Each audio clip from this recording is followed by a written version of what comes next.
Vai lá, hein? Fala, amigos do Bola em Jogo. Começa agora o nosso primeiro podcast. Eu poderia certamente chamá-lo de piloto, como a maioria de todos os outros. Mas, como a gente vai falar de futebol, eu vou chamar ele de apito inicial. Ao meu lado, convido os jornalistas Fernando Salinas, Larissa Zanato e Vitor Hugo Cutelac para compor essa mesa redonda futebolística. Pessoal, a palavra é de vocês. E aí, gente, eu sou o Fernando, muito feliz de estar aqui com esse time aqui para fazer esse podcast. E é isso. Olá, pessoal, eu sou a Larissa, jornalista e estudante do terceiro ano de jornalismo da UEL. É um prazer imenso estar aqui ao lado desses profissionais que entendem muito sobre o mundo da bola e é um assunto muito gostoso. Espero que todos vocês sejam bem-vindos e que apreciem o nosso trabalho. Bom, e eu sou o Vitor Hugo Cutelac, também sou estudante do terceiro ano de jornalismo. É um prazer estar com vocês nesse nosso primeiro programa. Bom, e finalizando então, eu sou o Bruno Rigo e nós então conduziremos essa conversa sobre o futebol. Bom, no programa de hoje a gente vai falar sobre a conquista da classificação do Londrina Esporte Clube, o Tubarão, para a segunda fase da Série C, que após enfrentar o Volta Redonda fora de casa conquistou essa suada classificação. Além disso, o Brasileirão Série A está pegando fogo, meus amigos. Pela 24ª rodada, no último sábado, Santos e Palmeiras empataram na Vila Belmiro e se distanciaram do G4 da competição. Já no domingo, o São Paulo venceu o Sport no Morumbi pelo placar magro de 1-0, mas se consolidou como líder da competição nacional.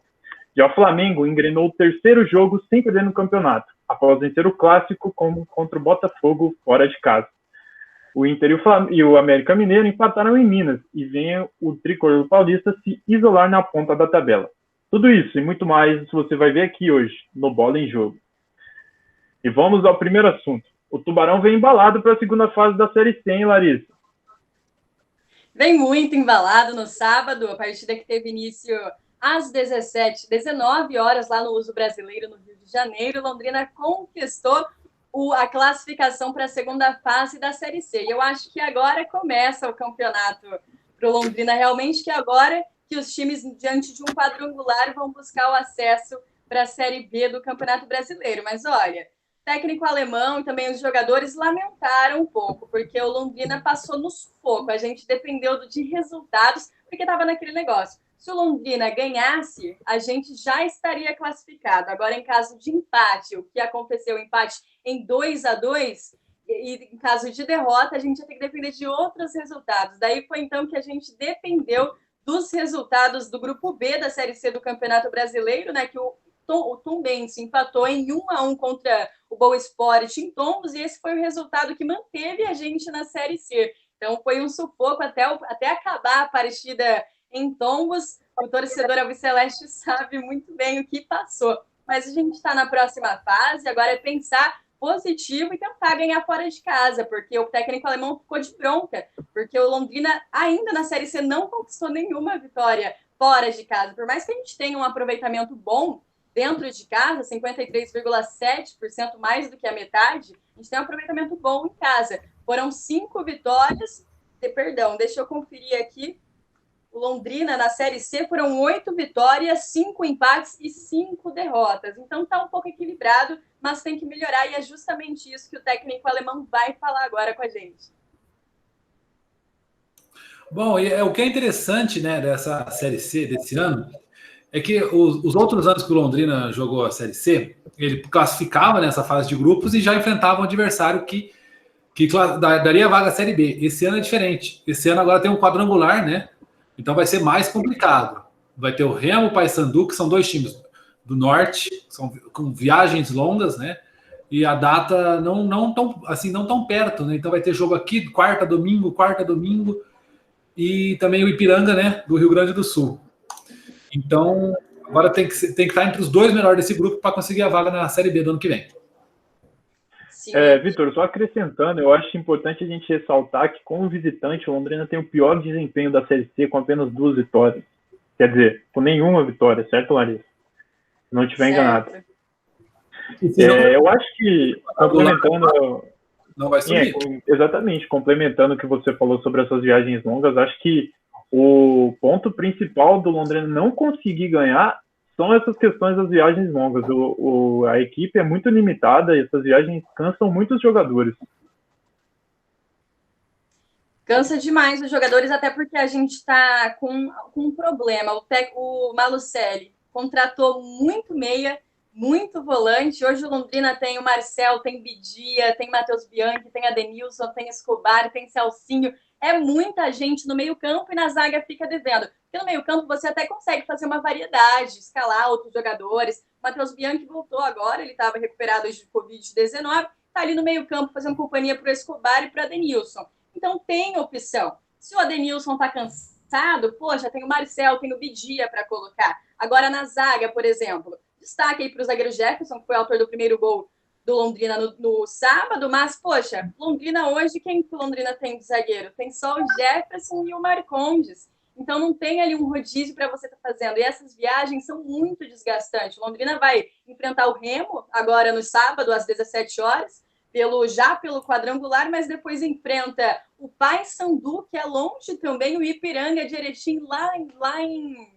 no sul do país, no Rio Grande do Sul. Então são viagens muito, muito intensas. Eu falei isso sobre gol, gente, o autor do gol foi o Jefferson. Eu queria destacar também o gol do Celcinho, porque foi uma coisa que emocionou muito, foi uma coisa que emocionou demais. O Celcinho perdeu o pai minutos antes da partida, e ele pediu para ser escalado. O técnico alemão não ia escalar o Celcinho e ele manteve o profissionalismo muito bem e pediu para ser escalado e foi o autor do gol que classificou o Londrina. Claro que a gente estava dependendo de outros resultados, mas a coisa ia piorar se a gente tivesse perdido. Então o Celcinho foi lá e marcou e eu achei isso simplesmente incrível, uma grandeza muito grande do meia do Londrina. O que é interessante do Celcinho também é que parece que no Londrina ele se encaixa, né? Ele vem... Pode vir daqui 10 anos que ele vai vir e vai jogar bem, vai conseguir mais um acesso, assim. Parece que tem uma identificação muito grande com o Londrina, né? Eu acho que ele tem uma identificação com o clube. Todos os torcedores aqui de Londrina aceitam ele muito bem, sempre aceitaram. Ele tem uma aceitação muito grande aqui com os torcedores. E eu queria também destacar que a Larissa falou do Jefferson e do Marcondes. A gente também ouviu o Jefferson, ele falou um pouquinho com a gente sobre essa fase do Londrina e o que ele espera, né, para essa próxima fase da Série C. Fazer uma partida também, depois de acontecer uma coisa dessa, também é complicado. Mesmo assim, eu acho que abala um pouco, né, Fernando? A emoção e todos os sentimentos dos jogadores, né? Com certeza. E como o Jefferson falou aqui, a gente pode destacar sim a defesa do Londrina, porque é um ponto forte do time londrinense. Com apenas 16 gols sofridos, o time tem uma média inferior a 1 gol por jogo. Isso mostra que o quinteto de defesa do Tubarão sabe como se defender, Larissa. Exatamente. O Londrina ele sabe se defender, sabe conversar bem ali com a zaga e também o meio-campo. No ataque também a gente está com um time legal, mas falta sim investimento. Nós vamos precisar de investimento nesses setores do Londrina se realmente quiser permanecer na Série B, se quiser subir para a Série B. Claro que ainda tem o quadrangular, é difícil, as equipes estão vindo muito bem, o Vila Nova está muito bem, o Paysandu está muito bem, o Remo está muito bem, mas a gente vai precisar investir para permanecer na Série B se a gente subir, porque foi o que aconteceu ano passado. Londrina não permaneceu na Série B, caiu cruelmente porque faltou um investimento, não investiu, e esse ano a gente vai, o ano que vem, se Deus quiser, se a gente subir, a gente vai precisar investir nesses lugares. Então, só para confirmar então a classificação, gente, do quadrangular, vai funcionar da seguinte forma. Em primeiro lugar, do grupo B, ficou o Ipiranga, com 31 pontos. Aí no retrovisor, ali no segundo, veio o Ituano, com 29. Em terceiro, Londrina, também com 29 pontos. O Brusque, também com 29. E em quinto lugar, ficou o Tombense. E foi uma coisa assim que todo mundo ficou um pouco desacreditado. Porque galera imensa, todo mundo pensou que o Tombense ia se classificar, mas acabou não acontecendo. Aí, só para explicar para o pessoal, no grupo A, em primeiro lugar, ficou Santa Cruz com 37 pontos, em segundo, o Remo, também com 31 pontos, em terceiro, Vila Nova com 31, e em quarto, o Paysandu com 29 pontos. O quadrangular tem o grupo 1 e o grupo 2. Então, o primeiro colocado do grupo A ficou em primeiro lugar do grupo 1 do quadrangular e assim sucessivamente. Agora, essas 4 equipes vão se confrontar, essas 8 equipes vão se confrontar e os 2 melhores, os 4 melhores sobem para para a Série B, estão classificados, depois os dois forem para a semifinal do quadrangular da Série C, disputam o título da Série C do Campeonato Brasileiro. Para mim, não sei para vocês, mas é um regulamento muito desnecessário. Acho que não precisava de tudo isso. É igual o Carioca, né, gente? É uma coisa confusa, fica até difícil estar entendendo e para a gente estar explicando também.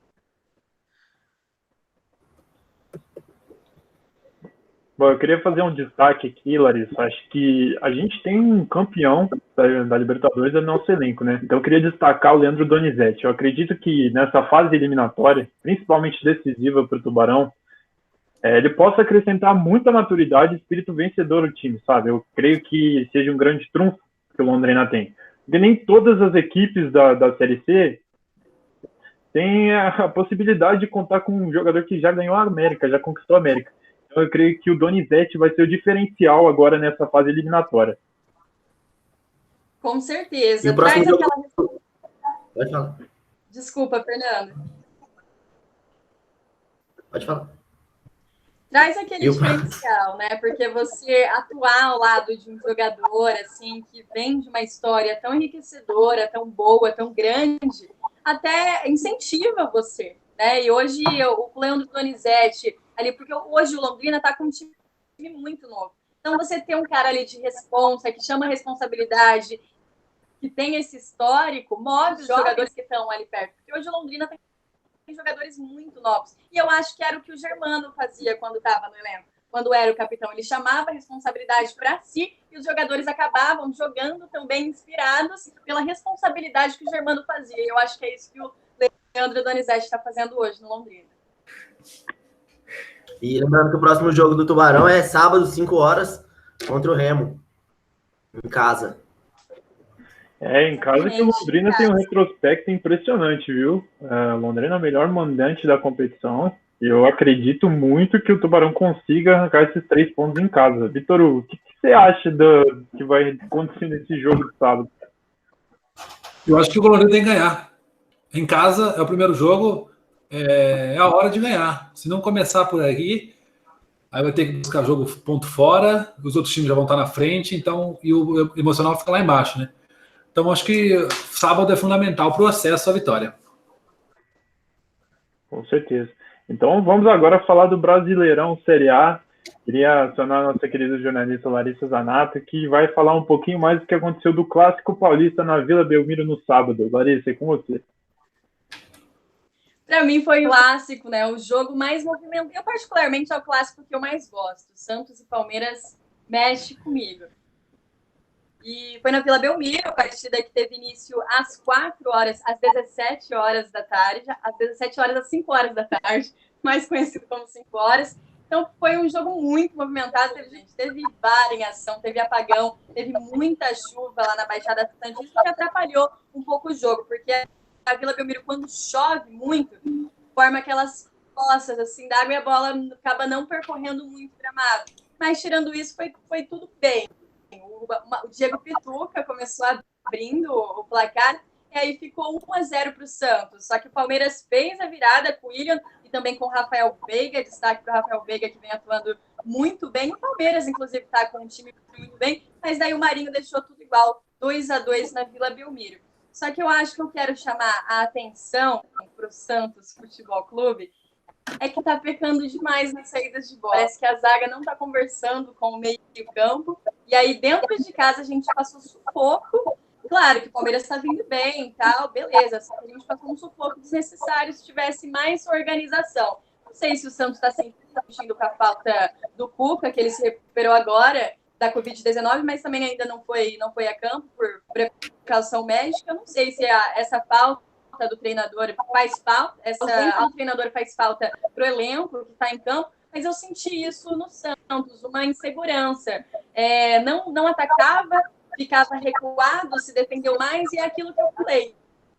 Time que beleza, se você não quer atacar, então pelo menos você defende para não sofrer gol. E o Santos ficou estagnado na zaga, mas também não defendia bem, tanto que sofreu a virada, 2-1 para o Palmeiras, e ficou isso, ficou uma coisa assim que eu acho que ficou devendo bastante o Santos nesse clássico. Eu acho que poderia ter sido bem melhor. Na minha opinião, o Santos poderia ter vencido sim pelo placar de 2-1, mas aí a gente deixou o empate, que não é bom para nenhum dos times, né? O Palmeiras, confirmar aqui para vocês, o Palmeiras e o Santos saíram do G6, né? O G4, que hoje é G6, não tá. O Palmeiras está na 7ª colocação com 38 pontos e o Santos também colado na 8ª com 38 pontos. E os resultados das outras partidas não favoreceu em nada nenhum dos times esse empate. Mas, tirando isso, eu acho que foi uma partida bem interessante.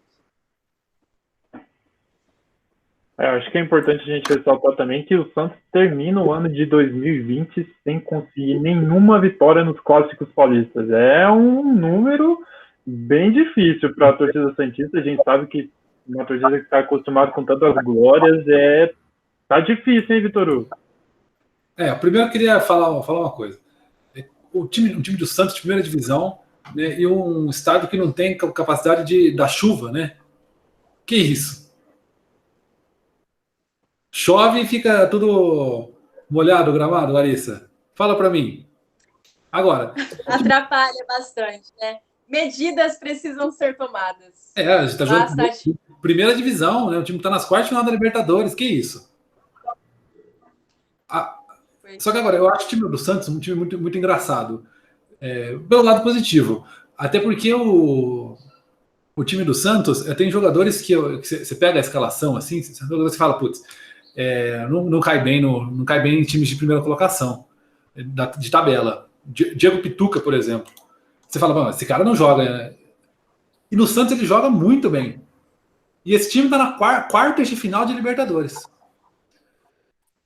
Passou do Flamengo, porque o Flamengo caiu nas oitavas. E o Flamengo tão estrelado e tal. E o Santos está na frente com esses jogadores que são, na minha opinião, medianos, alguns, a grande maioria, tirando o Marinho, tirando o Soteldo. Mas um time muito encaixado, muito bem treinado, que parece que entende o que o Cuca quer dizer ali e que consegue jogar com uma precisão e com uma qualidade muito alta. Eu acho importante a gente ressaltar isso e também falar que no Clássico a gente teve um apagão. Eu acho que o apagão não foi só dos refletores da Vila Belmiro, porque após esse fato, o Palmeiras voltou muito melhor. Eu acredito que, como o Vitor disse, o Santos tem um time muito inexperiente ainda e a parte emocional dos jogadores não funcionou. O que aconteceu foi que, na volta, o Palmeiras, com um time mais encorpado, com um técnico com definições táticas mais consolidadas, amassou o Santos e, por isso, conseguiu a virada. Eu acredito que, se o Santos continuar dessa forma, com o emocional cada vez mais abalado, vai ficar difícil conseguir permanecer nas competições, principalmente as internacionais, Fernanda. Sim, com certeza. Outra partida que eu queria dar um destaque aqui, que foi um jogão também, foi Atlético Mineiro Internacional. Essa partida foi um jogão, foi disputado, 2-2.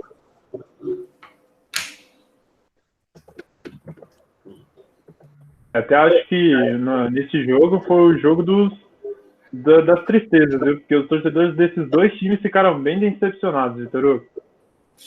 É o seguinte, eu estava fazendo uma análise, sempre conversando com os amigos, que tinha 3, 4 times que estavam brigando por tudo no Campeonato Brasileiro, Libertadores, Copa do Brasil. Que era o Flamengo, que é o Palmeiras, o Grêmio e o Inter. Esses 4 times tinham chance de ganhar Libertadores, Campeonato Brasileiro e Copa do Brasil. O Grêmio e o Palmeiras ainda podem ganhar tudo esse ano. Estão na semifinal do Copa do Brasil, estão nas quartas da Libertadores e podem ganhar o Brasileiro. Agora, o Inter estava nessa lista, mas teve um problema. Mandou embora. Na verdade, não mandou embora, né? Ele pediu para sair. O técnico Kudê estava com um time que, para mim, do Inter não é assim de ponta para ser campeão brasileiro, mas o técnico está fazendo um excelente trabalho. Aí o que acontece? Ele pediu para sair, recebeu uma proposta da Europa. E técnico estrangeiro, geralmente, quando recebe qualquer proposta da Europa, os caras vão e não querem nem saber, larga o time aonde está. Né? A gente vê que é comum isso. Você vê o Jorge Jesus recentemente. Os caras vão. O Brasil não é prioridade para os caras, na sua grande maioria. E aí o que acontece? O Inter fica sem técnico, contrata quem? Abel Braga, que faz há muito tempo que só está fazendo um trabalho muito ruim. Tá afundando. Fez um trabalho muito ruim. Fez um trabalho muito ruim no Flamengo. Aí veio o Jorge Jesus, veio e ganhou tudo, com o mesmo time. fez um trabalho ruim, enfim. Só trabalhos ruins, desastrados. Aí ele veio, chegou. O Inter está eliminado da Copa do Brasil com ele. O Inter não ganha mais no Campeonato Brasileiro. E o Inter provavelmente essa semana vai ser eliminado da Libertadores. Então você vê como que tem o técnico nisso. E o Inter eu não coloco mais como favorito. Realmente o jogo foi bem complicado. O Atlético Mineiro não conseguiu jogar o que estava jogando, que vinha jogando. Acredito que o Internacional começou a adquirir uma forma mais cascuda com o Abel. Isso pode ser positivo, mas também pode ser um ponto muito negativo, porque nada adianta um time se defender muito bem se não tiver um ataque. O Thiago Galhardo, que é o artilheiro da competição, não consegue mais marcar gols. Acho que isso se dá ao fato do meio de campo do Inter não funcionar mais como deveria. E eu acredito que se o Atlético continuar do jeito que está e o Inter continuar do jeito que está, os opostos eles vão cada vez se distanciar mais. O Atlético vai subir e o Inter vai descer. Eu acho que é até perigoso o Inter sair do G6, Larissa. Com certeza. Hoje o Inter, ele tá no G6, mas ele tá ali na ponta, né? Na ponta de baixo. Ele vai continuar assim. Com 38 pontos. O Internacional vem 7 derrotas, gente. Não, 7 sem vencer. Então é uma coisa muito séria que acontece, porque é essa síndrome de você achar, tudo bem, o Abel Braga, ele é ídolo da torcida, só que não pode comparar as fases, entendeu? Não era o momento, bem, o Kudê saiu, pediu para sair, mas por que o Kudê pediu para sair? Rolou muita coisa interna, pressão, claro que ele já tinha recebido proposta para ir para onde ele foi, beleza. Só que antes disso, rolou muita coisa ali dentro. Pressão da diretoria. O Inter empatou com o Coritiba no Beira-Rio. Empatou, beleza, um empate. Não foi uma derrota. Foi um empate por 3-2, se eu não estou enganada também. Se eu não é louca. O presidente do Inter foi lá tirar satisfação, perguntar por que tinha empatado. Entendeu? E o Inter somou pontos naquele jogo. Claro que não foi grande coisa. Mas então, hoje aqui no Brasil, a gente tem uma falta de respeito com os técnicos. E a mesma coisa, aparentemente, né, aconteceu lá no começo com o Flamengo. Em nenhum momento, isso é assunto para daqui a pouco, eu sei, mas só para adiantando, em nenhum momento eu acho que o Flamengo deveria ter demitido o Domenech Torrent.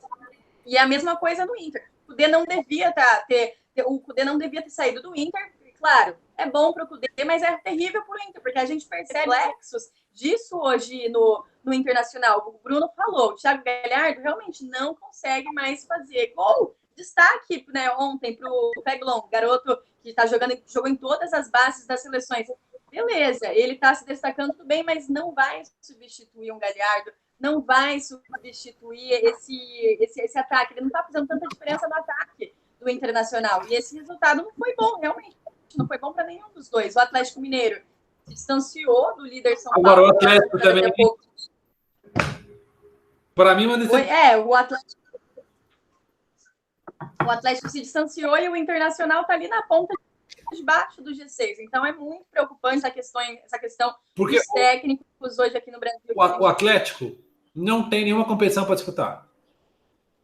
Ele não joga Libertadores, ele não joga nada. Ele só tem o Campeonato Brasileiro. Os outros times, assim, ou jogam, por exemplo, o Grêmio e o Palmeiras estão jogando Libertadores e Copa do Brasil, e os outros ou tem Copa do Brasil ou tem Libertadores. O Atlético não tem nada. Há muito tempo. Não tem. O Flamengo agora não tem mais também, mas foi eliminado recentemente. O Atlético está a temporada inteira sem isso. Joga de domingo a domingo. Contrata quem quer. E não consegue. Tinha que estar muito na frente. Eles estão com uma partida a menos também. Muito. O Atlético ele tem uma partida a menos, mas diante dos últimos resultados que a gente vem vendo, eu acredito que esse jogo a menos o Atlético não consiga tirar vantagem, viu? Tem um jogo a menos, pode ter 10, mas você não vê em campo. Você vê que não... Não engrena o time. Eu acredito que o Atlético Mineiro, se não levar algumas broncas do Sampaoli, o time vai ficar estagnado ali, viu, Vitor? O Sampaoli, porque é engraçado, porque ele dá muita bronca. Ele exige muita coisa. Agora a diretoria tem que exigir dele também. Né? Ele exige tudo. E pelo jeito, dão quase tudo para ele. Agora, Até porque o salário de São Paulo, comparado com o dos outros técnicos do Brasil, é bem alto. é claro.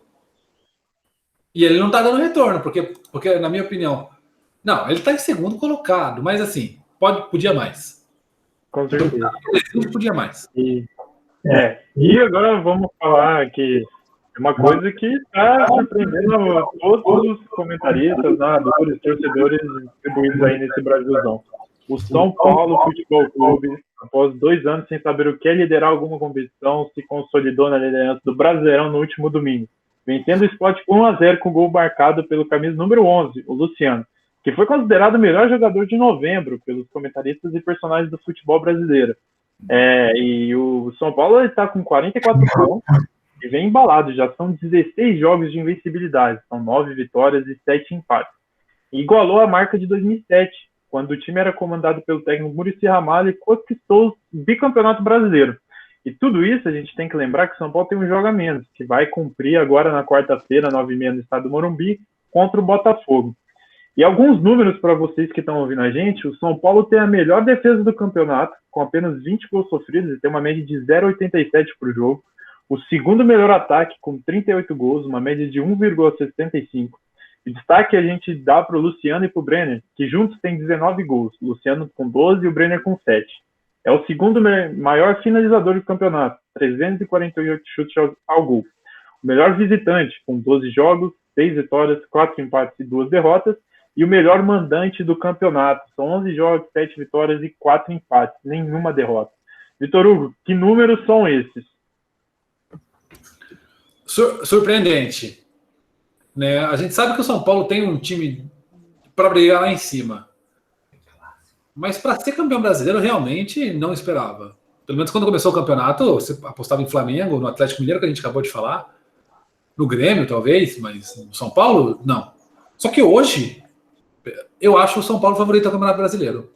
Na minha opinião, tem 2 coisas que podem tirar o título do São Paulo. A primeira é o time se infectar com coronavírus, porque a gente não vê casos de coronavírus no São Paulo. E os outros times, o Palmeiras já teve, o Santos já teve, os times que estão ali em cima, o Flamengo já teve. E o que acontece? Você fica 2 semanas sem jogador, você cai lá embaixo. E o São Paulo ainda não teve isso. Uma crise de coronavírus no São Paulo joga o time lá para baixo. Outro fator que pode mudar essa liderança de São Paulo é o seguinte: janeiro a direção é outra, né? Pode mudar, o que o ambiente está tudo bem até janeiro. A gente pode manter do jeito que está ou podemos mudar. Eu acho que vai continuar do jeito que está. Mas uma mudança de direção sempre altera alguma coisa. Mas se continuar, não tiver caso de Covid, se tiver a direção manter a mesma, São Paulo segue favorito. Esse ano tá pro São Paulo. É difícil. Ano passado tava pro Flamengo. E esse ano tá pro São Paulo. E o Flamengo também era uma grande expectativa para esse ano. Não que esteja longe, tá em terceiro, dá pra. Mas São Paulo tá surpreendendo bastante. E o engraçado é que a Larissa estava falando dos técnicos brasileiros que eles sofrem uma desvalorização muito grande no mercado nacional. O São Paulo, quando foi eliminado do Paulistão da Libertadores, e principalmente agora naquela derrota sofrida, não foi uma derrota, mas considerada uma derrota sofrida para o Lanús na Sul-Americana, o São Paulo do Diniz começou a simplesmente implantar o dinizismo, e a partir daí o São Paulo está só subindo na tabela, tanto que agora assumiu a liderança, e a gente pode falar que o São Paulo tem sim uma identidade de campo agora. O São Paulo tem uma identidade de jogo. O São Paulo, hoje em dia, ele constituiu um meio-campo muito sólido. O Luan, ele atua como um terceiro zagueiro nesse esquema do Diniz. Eu acredito que o Luan, como cabeça de área, consegue dar liberdade para os meias, principalmente o Daniel Alves e o Igor Gomes, que tem uma saída de bola muito boa e consegue acionar os atacantes. E sem falar que esse ataque do São Paulo é letal, Larissa. Exatamente, Bruno, exatamente. Você estava falando, eu estava pensando exatamente isso. Graças a Deus o São Paulo não demitiu o Fernando Diniz, porque teve aquele murmurinho enorme que o São Paulo ia demitir o Fernando Diniz. E hoje o São Paulo é a cara do Fernando Diniz. A gente percebe a transição de bola do time, é o estilo do Fernando Diniz. O passe de bola é na medida, dá para ver a cara de orgulho do técnico Fernando Diniz. E destaque para esse 1-0 diante do Sport no fim de semana, O Daniel Alves vem de jogadas ensaiadas, não vou falar perfeita, porque eu acho que não existe nada assim que a gente pode dizer perfeito, mas é quase perfeito. O passe dele é açucaradíssimo para o Luciano marcar de novo, porque o Luciano, se eu não estou muito bem, acho que o Bruno pode falar disso melhor do que eu, mas o Luciano está marcando quase em todas as partidas do São Paulo. E é um retrospecto maravilhoso da equipe do Tricolor, surpreendente, sim, mas uma surpresa muito boa. É muito legal você ver um time que vem se recuperando ao longo dos anos, porque o São Paulo está há algum tempinho sem ganhar um título de grande expressão, e você vê um time na ponta da tabela com 47 pontos para conquistar, tendo um perfil imenso, tendo um perfil maravilhoso para ser, sim, campeão do Campeonato Brasileiro da Série A, é incrível. É incrível, eu estou muito assim, orgulhosa do São Paulo, da equipe do São Paulo. O Fernando Diniz está fazendo um trabalho muito bom, e eu acho que é isso que a gente tem que ter no futebol brasileiro. Trabalho a longo prazo. Ter esse trabalho a longo prazo, porque o trabalho do Fernando Diniz está dando resultado, isso que a gente está vendo no São Paulo hoje. A Lari falou ali do Daniel Alves, joga fino do fino, é o 10 de São Paulo, não tem jeito. Joga demais, veio da Europa, é outro... Não é um passe. E também o Volpe, tá fechando o gol. A gente consegue mesmo destacar o Daniel Alves, Leandro, porque o cara ele tem um espírito vencedor, eu acredito que está contribuindo muito para o elenco. Meu.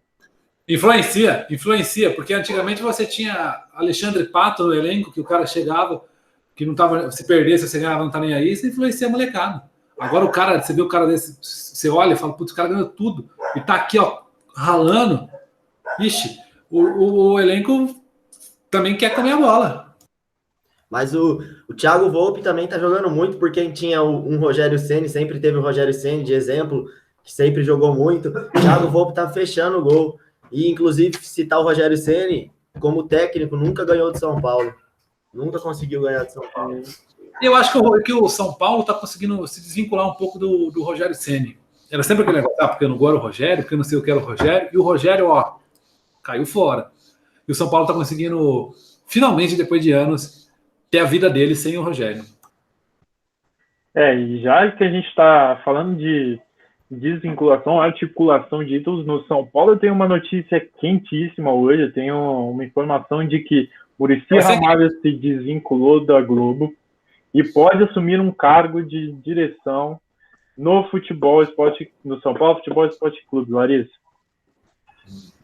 Exatamente, Bruno. Tá aquilo, né? O Casares não quer se pronunciar agora, ele prefere. Ele que está candidato à presidência do São Paulo, junto com o Roberto.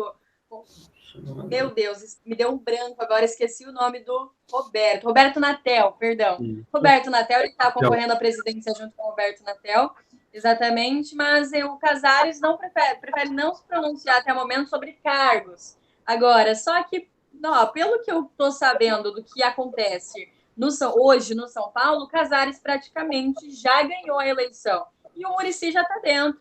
Então, não tem, acho que, ao meu ver, não tem se provavelmente o Muricy, porque, poxa, ele já saiu da Rede Globo. Para ele ter feito um ato de tanta expressão como essa, ter saído de uma emissora tão grande assim, alguma coisa ali já tá certa. E pelo que eu acompanho, né, eu vejo os torcedores comentando, murmurinhos da diretoria, Casares já ganhou, então é isso. Casares eleito e o Muricy de volta ao São Paulo, que faz muito bem para a torcida também, porque isso só complementa o bom momento vivido pelo Tricolor. Eu acho que o que falta para o São Paulo hoje, ainda, assim, eu acho que está muito perto, é um título. Está muito perto de um título. Falta alguns jogos, tanto pelo Brasileiro ou pela Copa do Brasil. A chance de ganhar pelo menos um título é muito grande. Ganhando esse título... Faz muito tempo que não ganha nada, eles vão jogar com muita raça, muita vontade. E parece que esse ano encaixou para isso. Os outros anos não... Então, acho que esse ano é a vez de ganhar e falar, putz, agora é uma nova etapa.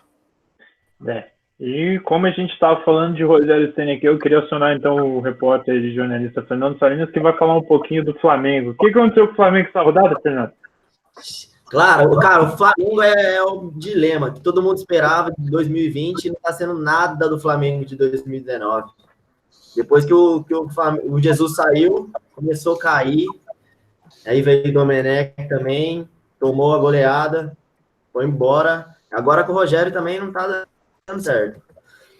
Não tão mal. Eles ganharam o jogo sábado, levaram os 3 pontos, mas o jogo foi horrível. O jogo foi muito ruim mesmo. O Botafogo fechou na retranca, aí começou pressionando no começo do jogo, uns 6 minutos, pressionou com 6 minutos, teve uns ataques, depois se fechou numa retranca e foi só Flamengo. Mas também não faltava oportunidade, não criava oportunidade. Tocava a bola, aí perdia, aí ia lá, recuperar de novo, e ficou nisso. E aí o Everton Ribeiro fez um gol, salvou ali, e outra pessoa que salvou também foi o Gustavo Henrique, né? Estão falando aí que é o melhor lance que ele fez da vida dele, foi isso. Que além de salvar o Flamengo, foi expulso para a próxima. O que você tem a me dizer disso? Não, é porque assim, ano passado o time era muito. O pessoal cantava o elenco, o time titular, né? Ele sabia certinho qual era o time. Esse ano mudou muito. Você pega a linha de zaga do time, é totalmente diferente. O Rafinha, para mim, era fundamental naquele time. O Rafinha era fundamental. O Rafinha jogava demais. O Rafinha jogava demais. Ele não tá mais. E não tem reserva à altura. Isso mas faz diferença. O Rogério Ceni tá colocando esse Gustavo Henrique aí. O Natan, bem melhor que veio da base. Agora, o Gustavo Henrique tem o outro lado, o zagueiro do Atlético também. É Léo Pereira, eu acho. Não tem nível para jogar teoricamente o melhor time do Brasil. Não tem. Você tava com o Rodrigo Caio e o Pablo Marinho, a zaga fechada consistente. Você coloca Léo Pereira, você tira o Rafinha. Aí o Felipe Luiz vive machucado recentemente. Aí você tá colocando gente da base, nada contra o pessoal da base, tem que colocar. Mas você muda a linha de zaga inteira, já mudou o time. E, enfim, acho que o Flamengo esse ano não ganha nada. Olha, eu acredito que o que acontece com o Flamengo hoje está passando por uma crise de identidade. O que aconteceu foi, Larissa destacou que a demissão do técnico Domenech foi um pouco injusta, realmente. E o que acontece foi, o Flamengo está lidando com 3 estilos de jogo esse ano. É contratado. Sim, não é exatamente. Ele tem que ter ido contratar. O Flamengo está lidando com 3 estilos de jogo diferentes em um ano só. No começo do ano tinha o Jorge Jesus, depois veio o Domenech e agora o Rogério Ceni. São os 3 estilos totalmente diferentes. Eu acredito que, sim, o Flamengo é um dos melhores times do Brasil, mas hoje em dia o Flamengo não consegue jogar por uma falta de identidade dentro do campo, Larissa. Exatamente. É aquele problema que eu falei no começo.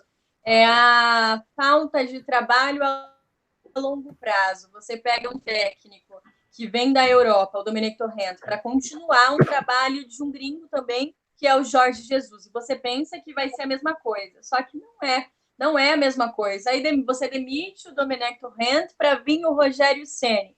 E, na minha opinião, com todo respeito ao Rogério, falo isso, o Rogério ainda não está pronto para assumir uma equipe, assim, uma equipe tão grande. Uma equipe tão grande, assim. O Rogério, infelizmente, ainda não está pronto. E o estilo de jogo comandado pelo técnico Rogério Ceni é muito diferente do que aquilo que o Domenico Torrent estava vindo, dirigindo, e também o que o Jorge Jesus estava dirigindo no Flamengo. Então, aí você pega todas essas dificuldades. Hoje, o Flamengo tem um elenco maravilhoso. Você tem Gerson, você tem Rodrigo Caio, você tem Arão, você tem Gabigol, você tem Bruno Henrique. Você tem muito craque. Então, acho que problema de jogador não é. Porque às vezes tem aquele problema. Mas o time não tem elenco, então não pode colocar a culpa no técnico. O problema no Flamengo é de técnico, sim. Porque você tem um elenco maravilhoso. Você tem muito craque ali, só que não está sabendo usar. O Flamengo teve técnicos que não soube usar tantas joias assim no mão. E é isso, o Flamengo tá se complicando, né? Tá ali na briga, tá em terceiro com 42 pontos, mas tem o Grêmio chegando do lado já. É treinar o Fortaleza, né? Agora, uma coisa é treinar todos esses nomes que você e o Fernando acabaram de falar aí. Os caras jogaram na Europa, os caras que ganharam tudo, né? É diferente. Exatamente, Vitor. O Gabigol machucado também, vai voltar, mas... Thiago Maia, machucado, é uma pessoa que faz falta para o time, porque o Arão voltou a ser um jogador desligado, né? E o Bruno Henrique é um que não tá na fase. Ele não tá na fase ano passado o que ele fazia, comparado com esse ano. Lá fora também, né, Fernando? Sim. Bom, pessoal, então a gente está chegando agora no final do nosso primeiro episódio do Bola em Jogo.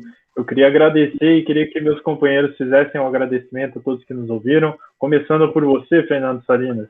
Obrigadão, gente. Foi muito legal aqui bater um papo com vocês. Esse é só o primeiro de muitos que a gente vai fazer. Obrigado. Larissa Donato, com você. Muito obrigada a todos que estavam nos ouvindo até agora. Obrigada a todos vocês que deram a oportunidade de eu estar aqui entre grandes homens que entendem muito desse mundo que a gente ama. Foi muito divertido. Sobretudo, foi muito divertido. Gostei muito de estar aqui com vocês hoje. Forte abraço. Vitor Hugo. Bom, é nosso primeiro programa. Me diverti muito fazendo com vocês aqui. Espero que tenha mais programas. E é isso. Vamos falar sobre futebol, que é o que a gente gosta. Então, eu também deixo o meu muito obrigado a todos vocês que estiveram acompanhando a gente e queria dizer que, se os deuses do futebol permitirem, estaremos de volta na semana que vem. É isso, pessoal. Fiquem com Deus e com o apito final do nosso árbitro.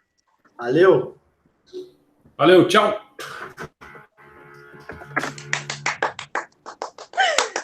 Vitor, vamos tirar uma foto? Aí sim, vamos tirar. Quer que interrompe ou não?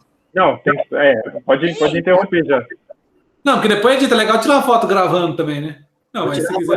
Vou postar no Insta também, vou meter uma foto. Vai, então. Interrompe ou não? Não, pode tirar a gravação, mas não dá para tirar só a gravação? Dá. É só tirar, Vitor.